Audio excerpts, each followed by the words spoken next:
Good afternoon, everyone. It is Thursday, October the 1st, 2020. It is currently 3:45 p.m. Central Time.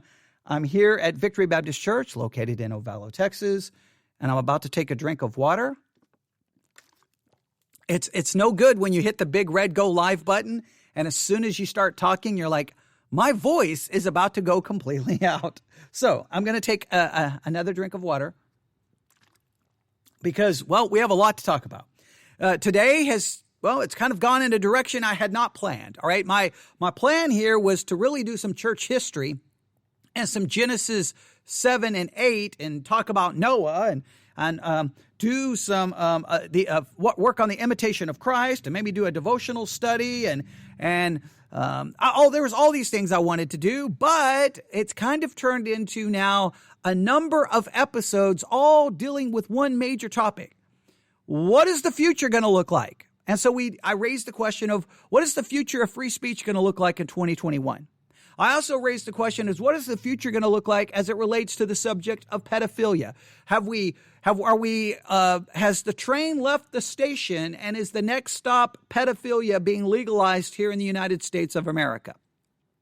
That's an important question for us to consider and talk about. And now, so here's kind of part 3, looking to the future. And the next stop that we need to consider in our future is before we even get to 2021. Because before we can get to 2021, something has to happen here in the United States of America that some people are beginning to predict is going to be absolute chaos. Some people are saying that it's like we've got a Category 5 hurricane. Forget a Category 5. We've got some hurricane that the human world, that humankind, that the world has never seen before. It's like Category 50, and it's headed this way. And we're October the 1st. So before we know it, the election's going to happen, and that on election day, that's where people believe the storm is going to hit, and it's going to be complete and utter chaos. And it could we don't even know the ramifications, because a lot of people believe that this storm is going to hit and that the election for the presidency of the United States of America between Donald Trump and Joe Biden, is going to be a Category 3000 hurricane that's just going to have major ramifications for this country. It could bring everything to a grinding halt. It could turn into a constitutional crisis. It could turn into, some people believe there could be violence in the streets. There could be protests. There could be riots. Businesses could be burned. Who knows? I don't even know. I mean, depending on who you listen to, some people listening to, it's going to be horrible. And some people are like, that's all hype. It's not going to be anything. It's all just going to be a normal election. And the next day we're going to have a president. Some people say we're not going to know who the president is till sometime in 2021. Others are like, it's going to take months. Some say it could take years. There's so many voices right now. I don't know, but I know that we need to at least talk about it. All right. And I just I did one quick search, found the audio, the most recent audio, and just grabbed audio clips and said, hey, I'm just going to play this so that you can hear what people are talking about. All right. And I could literally just play hours and hours of podcast clips and news clips of people talking about the 2020 presidential election is going to be an absolute disaster. It's going to be catastrophic. It's going to be crazy. And I don't know. I don't know. I don't know. But let me state this. The church, we have to. I plead with everyone listening to my voice. The last thing we want to do is to allow ourselves to get pulled into the midst of the storm. We want to stand out of the storm. And while everything is burning, okay, while the country is on fire, while the country is being torn apart, while quote unquote, everyone keeps talking about a civil war, while the civil war rages, we want to stand there and say, repent and come to Christ. Christ is your only hope. Christ is the only answer. You're not going to find it in politics. It doesn't matter if your side wins. It doesn't matter if your side loses. Your hope has to be in something eternal, not in something temporal. We have to stand outside of it. I don't know how bad it's going to be. I don't know, but we've got we got two things in our immediate future. We've got COVID-19 in our immediate future, and everyone believes, some are calling it the third wave is about to happen. I don't even know if the first wave yet, but we've got coronavirus cases going up in lots of states. As more and more states, ease their restrictions, cases are going up. I don't know if we have just an absolute crazy outbreak of COVID-19 as we move into December and January. It could be like, I think what it looks like is going to happen is everyone's going to release all the restrictions. People are going to just stop following all the guidelines, and then we're going to have a massive outbreak. And then they're going to have to, then there's going to be some attempt to try to lock everything back down. And if that's the case, the churches are going to have to be paying attention because once again, churches are going to have to decide what to do. All right. But in the midst of all of that going on, then we have the election that could just send the country into a complete tailspin, and I don't know what's going to happen. I don't know, but it's something we need to be looking forward to. Here's what other people are saying, all right? Let's listen to some of these reports, some of these clips, all right? Here we go. Here is one. Prepare for confusion come November. With so many people voting by mail this election, the results could be delayed. That uncertainty could create an opportunity for conspiracy theorists and misinformation to spread on social media. Facebook and Twitter say they see this problem coming. So what are they doing to prepare for the days after Election Day? NPR's Shannon Bond is taking a look. We should note Facebook is among NPR's financial supporters.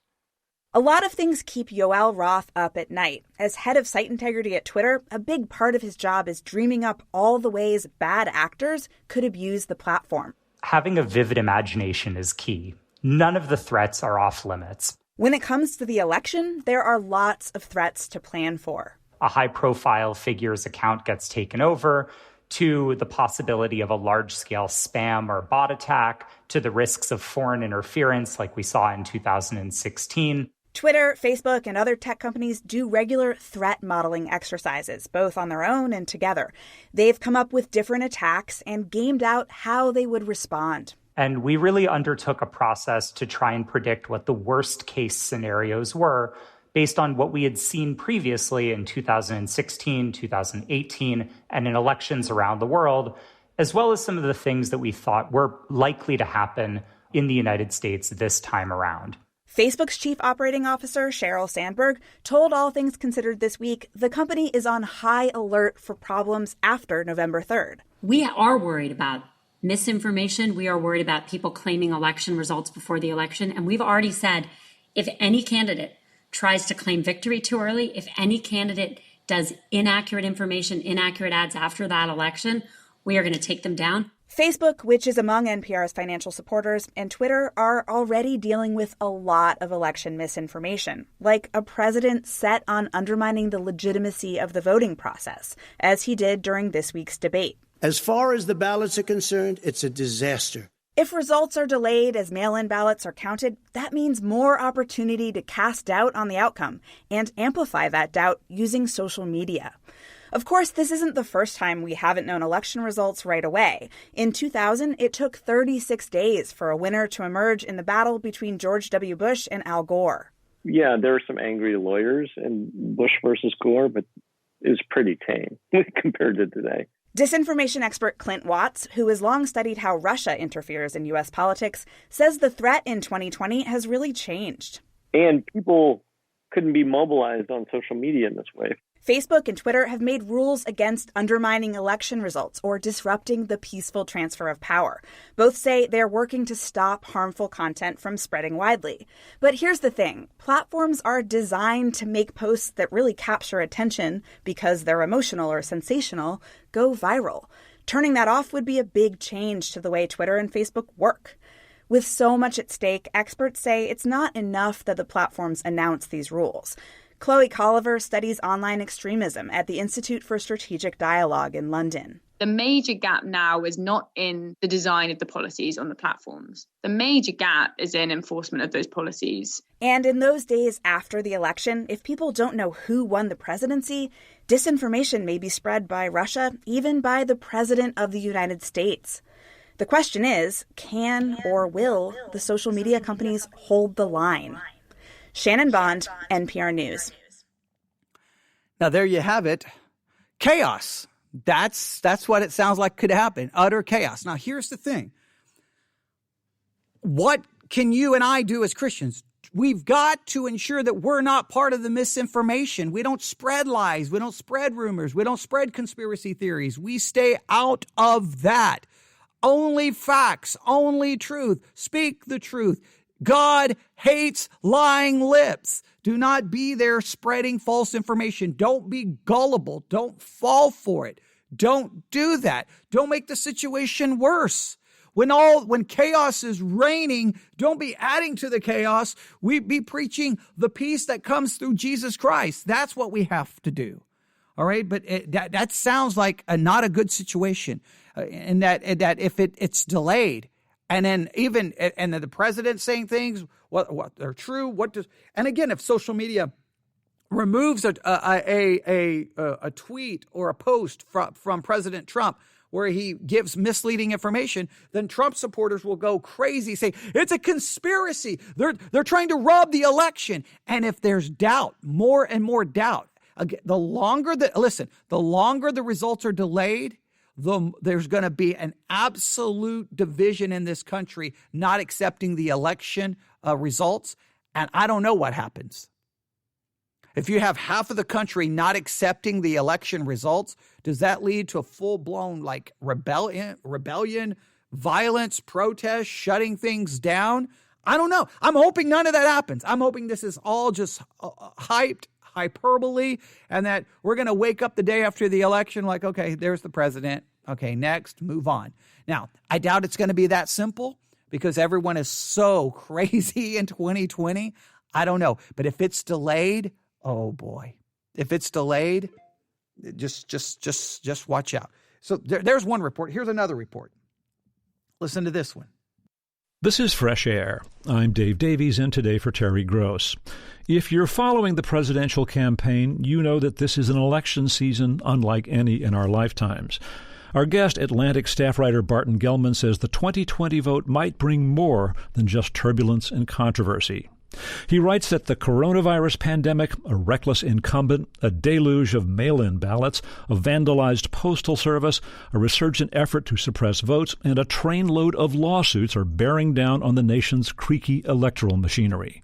In an article in the Atlantic's November issue, Gellman examined scenarios in which contested counts in battleground states might embolden state legislatures to set aside their state's popular votes and select their own partisan representatives to the Electoral College.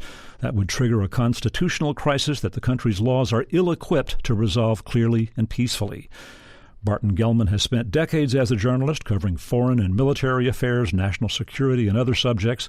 He won the 2014 Pulitzer Prize for Public Service for his coverage of the National Security Agency and Edward Snowden. His most recent book is Dark Mirror, Edward Snowden and the American Surveillance State. He spoke to me yesterday from his home in New York about his article in The Atlantic, The Election That Could Break America. Bart Gellman, welcome back to Fresh Air. Good to have you. Great to be back. You've been reporting for so many years on the Middle East, on foreign policy, in recent years on national security and domestic surveillance. What prompted you now to focus on the election process? I started looking at the statements that the president had made about the election and about his intentions during the election, his confidence in the system. And it finally occurred to me that this was a man who was not prepared to concede defeat if it came, under any circumstances. And I decided to pull on that thread and see what the implications are for our electoral system if you have a candidate, and in particular an incumbent, who refuses to concede. And it turns out that decision alone, that determination alone, has cascading effects on the system. Right. Well, of course, the president, when asked, has declined to state that he will respect the outcome of a vote that doesn't go his way. He's done that a lot. You say that he will never concede under any circumstance. How can you be so sure? I take some pains in the article to try to explain why I'm so sure, because I think it's such an important foundation for the piece. But take a look at what the president has said, first of all. He's been offered the opportunity multiple times in the last campaign and in this one to express his willingness to lose. That's really what it comes down to. Are you prepared for the possibility that the people will vote you out? And he has always declined to say that. And he's gone further than that. It's not a maybe. He said in a little stunt in the 2016 election that he was fully prepared and was offering a guarantee here and now to the American people that he would accept the results of this great election if I win, he said. He has this time not only in informal remarks, but in his formal written acceptance speech for the Republican nomination on August 24th, the president said the only way that we could lose is if the election is rigged. The American people don't get a say in this as far as Trump's sort of frame of reference has it. It's either going to be vote for him or the vote was crooked. That's a man who won't leave. There are many aspects of his past behavior and, frankly, his pathology that lead me to think this is an immutable decision on his part. Now, you make the point in this. Now, that goes on for 45 minutes. You can say, no, Trump didn't say that, and you can be a Trump supporter and all day. All I know is this. I'm not here. I don't care in this episode to talk about Trump. That's not the issue. The issue is whether he accepts it, don't accept it, whether Biden accepts it or don't accept it, whether you as an individual accepts the result or don't accept the results. The fact is there's a whole lot of people in politics and out of politics are like, nope, if Trump doesn't win, the whole thing's fixed. Others saying if Biden doesn't win, the whole thing is fixed. The whole thing is fixed. If Biden doesn't win, then Trump used the Russians. It's like now we're getting to a point, and we saw this after 2016, that now people are not accepting the election results and are claiming that the way this person won was through some kind of fraud, some kind of working with a foreign government, whatever the case may be. Now, look, it's one thing for the media to say that. It's one thing for politicians to say that. But when the average person on the street says, nope, I don't accept those results, that's where you end up almost with a revolution happening in the streets, and they want to overthrow the person in charge. They want to bring down that person and say, no, we're not going to accept that. We want to find some recourse to remove them from office because we don't accept the results. And if no one can accept the results, and if no one can trust the electoral process, what does it mean going forward as a country? What do we look like in 2021? What do we look like in 2022? Just move forward, 2024. What do we look at? What happens? Like, the people have to trust the electoral process. I mean that's the smooth transition of power is the way it's supposed to work in a democracy, right? The people vote.